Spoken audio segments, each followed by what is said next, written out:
네, 문재인 대통령이 수석 보좌관 회의를 주재하며 살충제 계란 사태의 전반 과정을 담은 백서 발간을 지시했습니다. 네, 이와 함께 정부기관의 초과 근무 단축을 위한 방안도 논의했습니다. 성수환 기자입니다.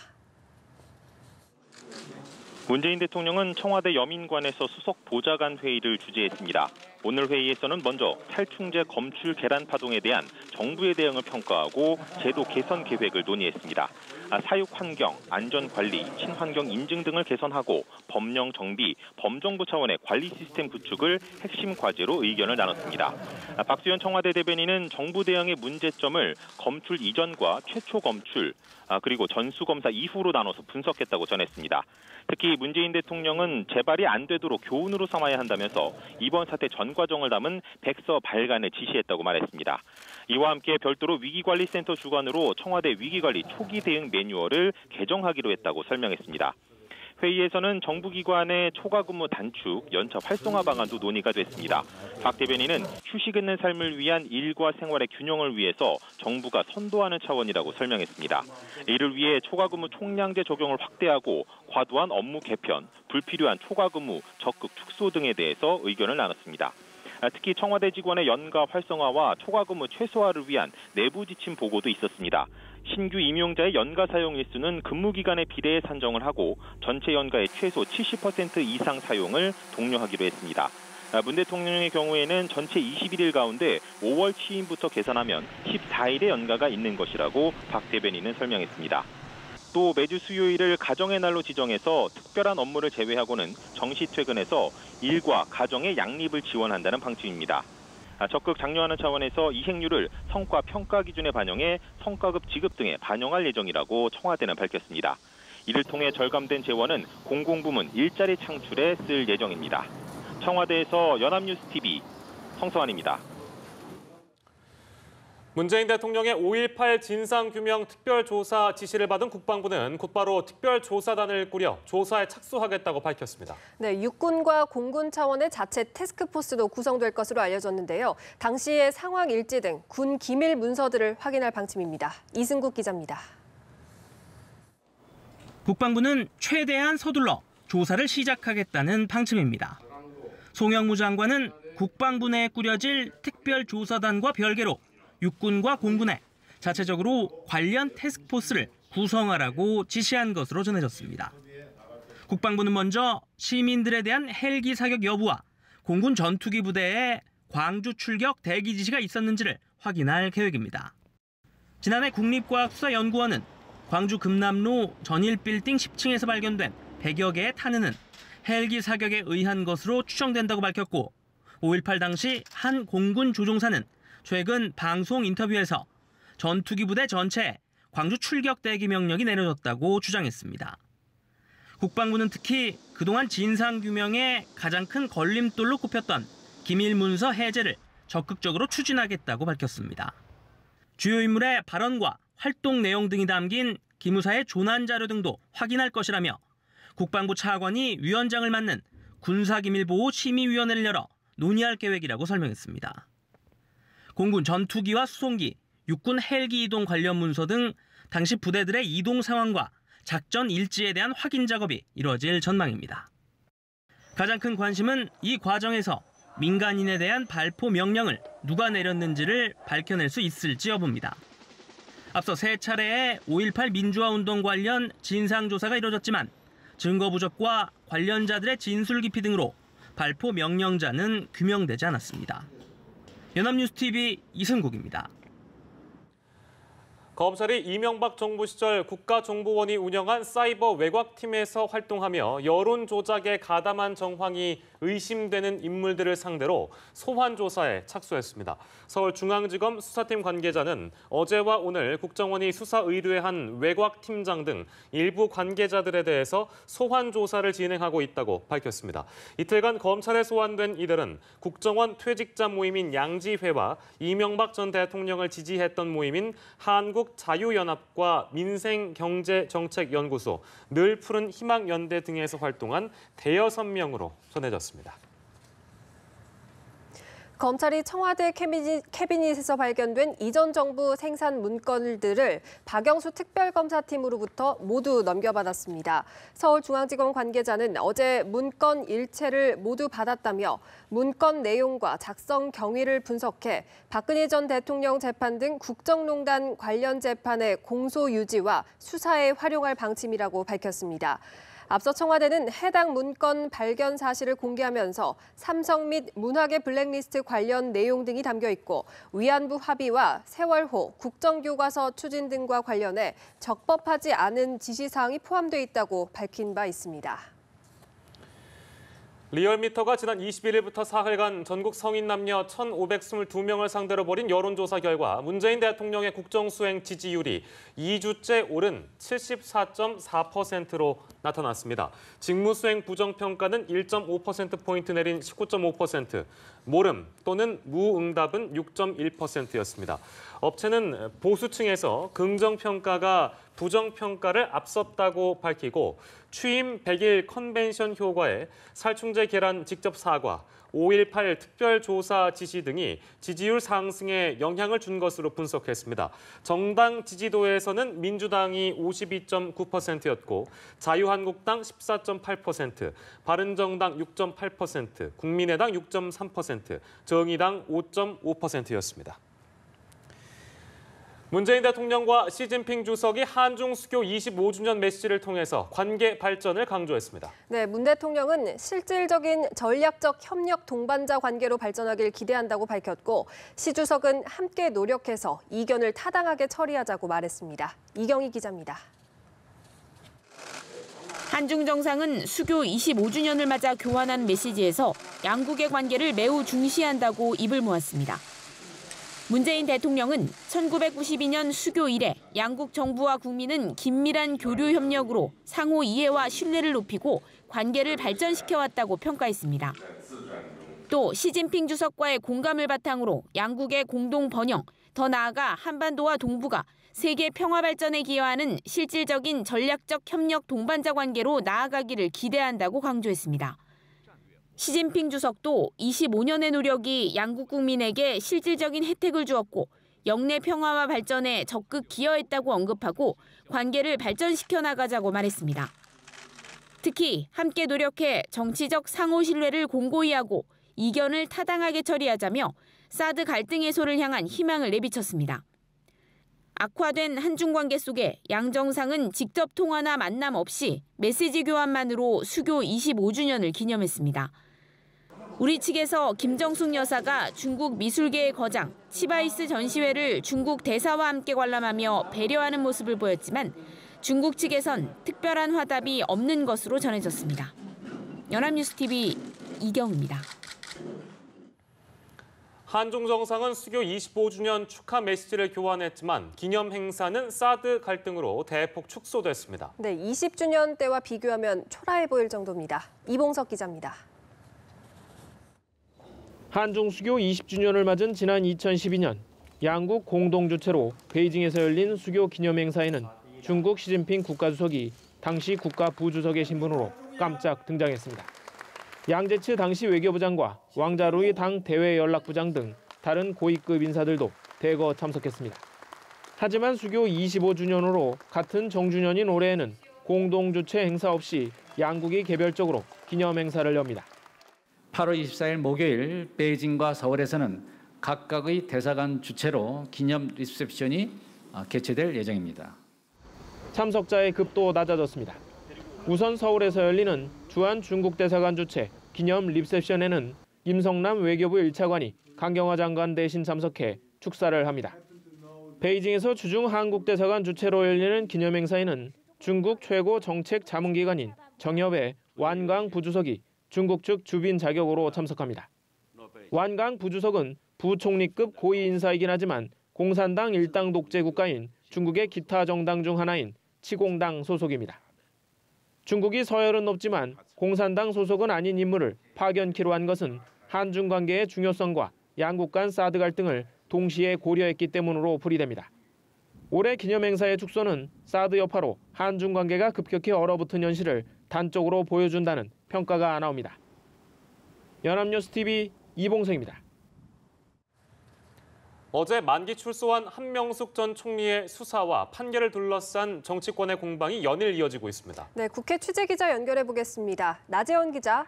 네, 한명숙 전 총리의 출소 직후 한 전 총리가 억울한 옥살이를 했다고 논평을 냈던 민주당은 일단 추가 공식 반응을 자제했습니다. 하지만 당 일각에서는 한 전 총리가 정치 보복에 희생됐다며 언젠가는 재심 청구 등을 통해 진상을 밝힐 필요가 있다는 주장이 제기되고 있습니다. 한편으로는 여당이 이번 일을 계기로 사법개혁에 속도를 내기 위한 여론전에 들어간 것 아니냐는 관측도 나오고 있습니다. 자유한국당 정호택 원내대표는 여당의 이 같은 목소리에 법안 13명 전원이 일치된 견해로 유죄 판단을 한 것을 놓고 적폐 운운하는 것은 참으로 염치가 없고 후안무치한 행태라고 맹비난했습니다. 국민의당 이용호 정책위의장은 원내정책회의에서 여당이 기소와 재판이 잘못됐다고 말한 것은 법치주의의 근간을 흔드는 매우 위험한 사고라며 한 전 총리는 검은 돈을 받고 징역을 살고 나온 사람이라고 주장했습니다. 예, 그리고 한중 수교 25주년을 맞은 데 대해서 정치권의 반응은 어떻게 나오고 있습니까? 여야는 양국의 관계를 개선해야 한다는데 한 목소리를 냈습니다. 더불어민주당 김현 대변인은 브리핑에서 한국과 중국이 사드 배치에서는 이견이 있음을 인정하고 안보에 협력할 방향을 찾기 위해 더욱 각고의 노력을 기울여야 한다고 강조했습니다. 자유한국당 홍준표 대표도 최고위원회의에서 전날 추거홍 주한 중국 대사와 있었던 비공개 면담을 소개하며 앞으로 경색된 한중 관계를 풀어갈 방법을 찾아보도록 하겠다고 밝혔습니다. 국민의당 손금주 대변인은 논평을 통해 사드가 중국을 위협하기 위한 무기가 아니라는 점을 설명하며 지난 25년의 관계를 바탕으로 상호 신뢰할 수 있는 동반자 관계가 되길 바란다고 말했습니다. 바른정당은 정부가 외교력을 발휘해 문제들을 조속히 풀어나가길 바란다며 우선 북핵 문제 해결을 위해 양국이 힘을 모아주길 바란다고 밝혔습니다. 여야는 외교통일위원회에서도 양국 관계 개선 필요성을 한 목소리로 지적했습니다.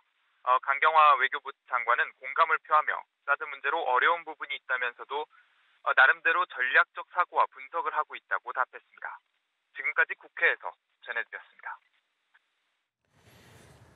네, 내일입니다. 이재용 삼성전자 부회장의 선고가 하루 앞으로 다가왔습니다. 네, 재판부가 생중계나 촬영을 허가하지 않으면서 선고 모습을 법정 밖에서 직접 지켜보기는 어렵게 됐는데요. 어떤 식으로 진행될지 김민혜 기자가 알려드립니다. 이재용 부회장은 오후 2시 반 선고 공판에 맞춰 서울구치소에서 호송차를 타고 법원에 도착하게 됩니다. 종전과 마찬가지로 이 부회장은 사복 차림으로 출석할 예정입니다. 이 부회장과 함께 불구속 기소된 최지성 전 부회장, 장충기 전 사장 등 전직 임원 4명도 공판 시작 전 나란히 법정에 나올 예정입니다. 선고는 박근혜 전 대통령이 재판을 받고 있는 서울중앙지법 417호 대법정에서 진행됩니다. 150석 규모로 추첨을 통해 방청석을 얻은 시민 30명도 자리합니다. 양재식 특검보를 비롯한 특검팀과 이 부회장 등 5명의 피고인이 각각 검사석과 피고인석에 착석하면 선고는 본격적으로 시작됩니다. 재판부는 먼저 특검 측 공소 사실에 대해 쟁점이나 혐의별로 나누어 유무죄를 설명할 걸로 보입니다. 가장 핵심인 뇌물 공여에 대한 판단을 먼저 내릴 가능성도 있습니다. 공소 사실을 유죄로 인정할 경우엔 이 부회장을 비롯한 5명의 피고인들이 얼마나 관여했는지 책임 범위도 밝히게 됩니다. 재판부는 이후 피고인들에 대한 유불리 정상을 따져 양형 이유를 설명한 뒤 마지막으로 주문을 낭독하며 판결을 선고합니다. 선고 공판 때 통상 피고인은 자리에서 일어나 재판부 판단을 듣지만 선고가 길어질 경우 재판부가 앉아도 된다고 언급할 수도 있습니다. 피고인이 7명이었던 블랙리스트 사건 선고가 약 1시간 가까이 걸린 것을 감안하면 이 부회장 선고 역시 비슷하게 진행될 거란 관측이 나옵니다. 앞선 결심 공판에서 특검은 이 부회장에게 징역 12년, 최 부회장 등 전직 임원에게는 징역 7년에서 10년을 각각 구형했습니다. 연합뉴스TV 김민혜입니다.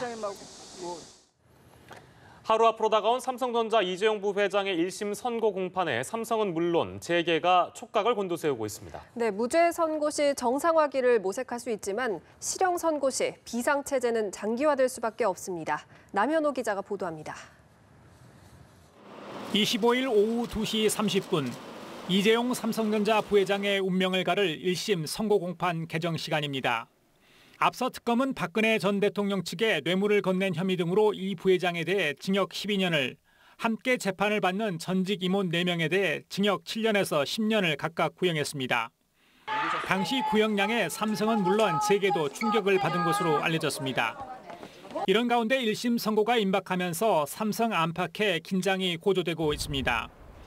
선고 결과에 따라 경영 정상화 수순으로 가느냐 아니면 경영 공백이 장기화하느냐가 갈리기 때문입니다. 삼성은 선고 결과가 어떤 식으로 나오든 소송이 내년 상반기까지는 이어질 가능성이 크다고 보고 대응 방안을 고심하는 것으로 전해졌습니다. 재계는 유죄가 선고되더라도 계열사 대표 중심의 경영이 안착된 이상 삼성의 리더십이 급격하게 무너질 가능성은 크지 않다는 분석입니다.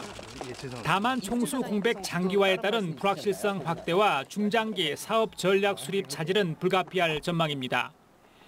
실제 삼성전자의 경우 지난해 미국 전장기업 하만 인수 이후 대형 인수합병이 전무합니다. 삼성 측은 법원이 이 부회장 선고 공판을 TV로 생중계하지 않기로 결정한 것에 안도하는 분위기입니다. 결심 공판에서 모든 게 제 탓이라고 밝힌 이재용 부회장. 한국 1위 기업의 미래가 달린 세기의 재판에 국내외 관심이 쏠리고 있습니다. 연합뉴스TV 남현호입니다. 법원이 이재용 부회장의 선고 공판을 생중계하지 않겠다는 결정을 내리면서 다른 주요 사건들에 관심이 모아지고 있습니다. 네, 어떤 사건이 생중계 1호 사건이 될까요? 이 부회장의 재판 생중계를 불허하면서 재판부가 밝힌 이유에 힌트가 있습니다. 이재동 기자가 짚어드립니다. 법원은 어제 이재용 삼성전자 부회장의 선고 생중계를 허용하지 않으며 무죄 추정의 원칙을 고려했다고 설명했습니다. 1심 판결이 생중계되면 그 내용이 일반 대중에게는 마치 대법원에서 확정된 판결처럼 각인될 수 있는데 이러한 우려가 생중계를 허용했을 때 얻는 공공의 이익보다 더 무겁다고 재판부는 밝혔습니다. 앞서 대법원은 하급심 재판 생중계 요건으로 공공의 이익을 위해 상당하다고 인정되는 경우라는 다소 모호한 조건을 들었는데 이번 이 부회장 재판 생중계 불허는 그 같은 조건의 기준선을 어느 정도 마련했다는 평가입니다.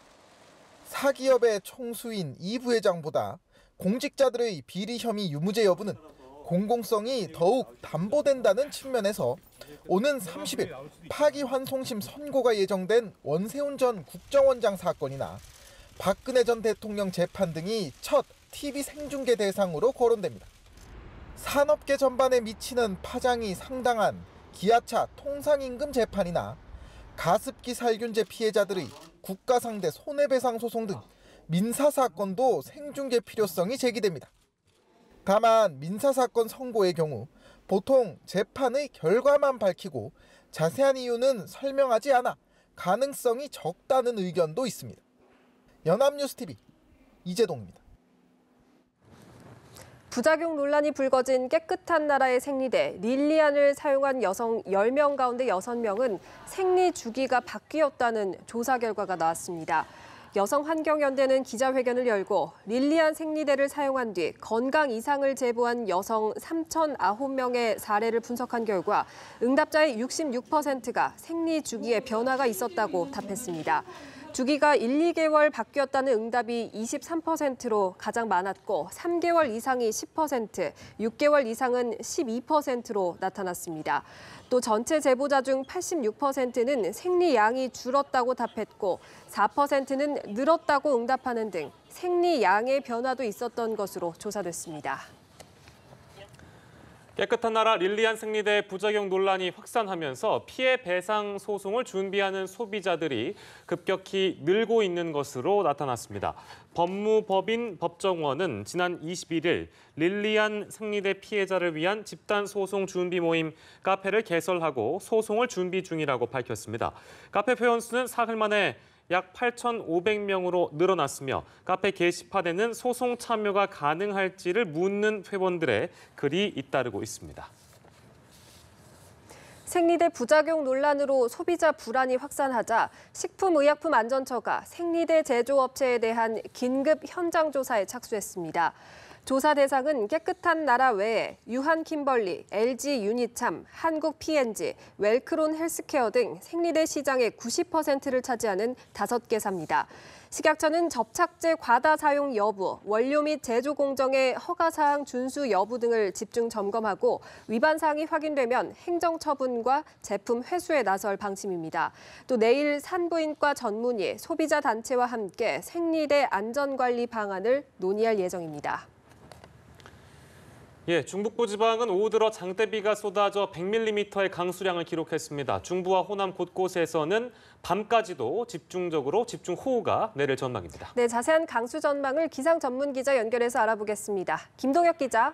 네, 북한 지방에 머물던 강한 비구름대가 오후 들어 중부지방으로 내려와 세찬 비를 뿌리고 있습니다. 경기 파주에서는 오후 1시 무렵 1시간에 73mm에 달하는 물폭탄이 떨어졌습니다. 강원 춘천과 경기 동두천 등에서도 오후에 시간당 50mm가 넘는 폭우가 쏟아졌습니다. 동서로 길고 좁게 형성된 비구름들이 빠르게 남동쪽으로 이동하면서 경기와 서울에 내려져 있던 호우주의보는 현재 모두 해제됐습니다.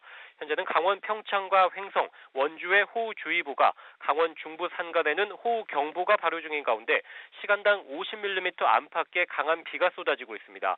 오후 4시 기준으로 강원 홍천 144mm, 화천 101mm의 비가 내렸고 경기 포천 99, 동두천 88mm 등 이번 비는 주로 중북부에 집중됐습니다. 기상청은 저녁까지도 중부와 호남 곳곳에서 집중호우가 내릴 것으로 보고 있습니다. 중부는 오늘 밤에 비가 그치겠지만 남부지방은 내일 오전까지도 비가 오는 곳이 있겠습니다.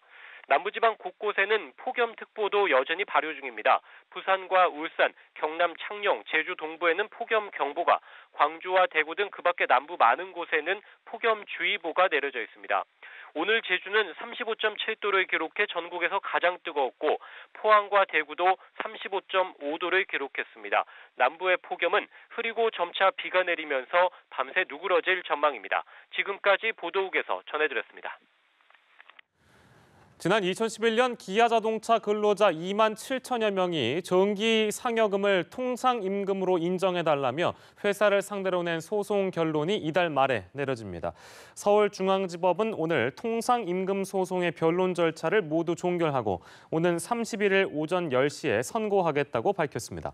기아차 생산직 근로자들은 연 700%에 이르는 정기 상여금을 비롯한 각종 수당을 통상임금에 포함해달라며 사측에 7,200억 원을 청구하는 소송을 제기했습니다.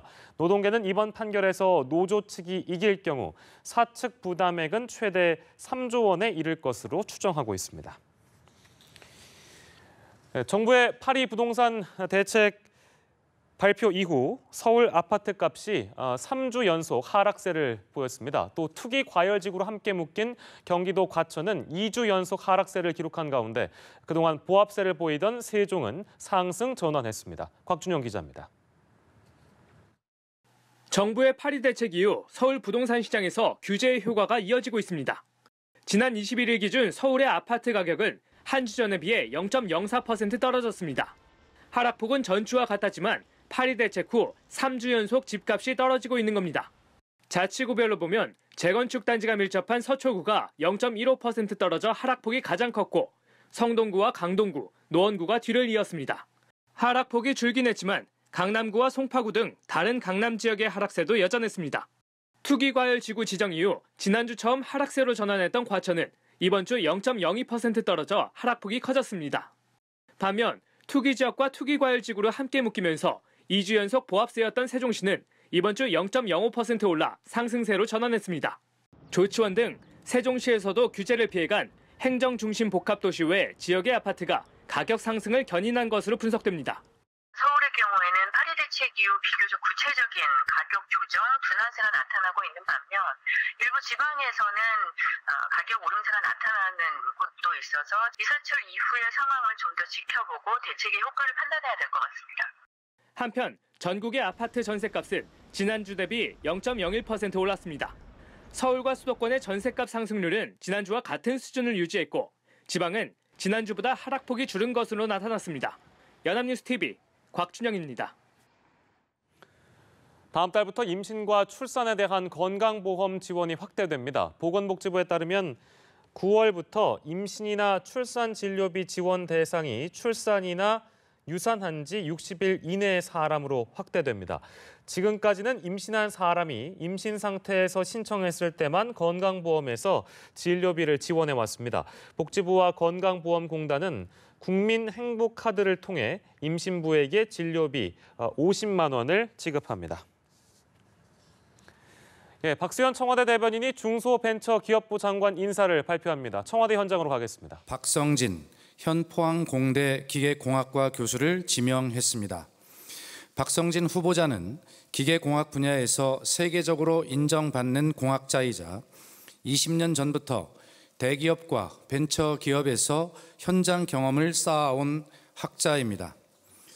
박 후보자는 2012년부터 창업과 기술사업화 지원을 위해 설립된 포스텍 기술주주 대표이사를 맡아 기술벤처기업에 대한 투자와 지원 사업을 주도하고 있어 새 정부의 스타트업과 중소벤처기업 정책을 이끌어 나갈 적임자입니다. 신설될 중소벤처기업부의 초대 장관으로서 중소벤처기업 중심의 혁신적이고 새로운 경제 생태계를 만들어 나갈 것으로 기대합니다. 이상입니다. 질문 받겠습니다. 네, 이번 정부 들어서 신설한 부처죠. 중소벤처기업부 장관의 박성진 포항대 교수가 후보자로 발탁됐다는 청와대 박수현 대변인의 브리핑이었습니다.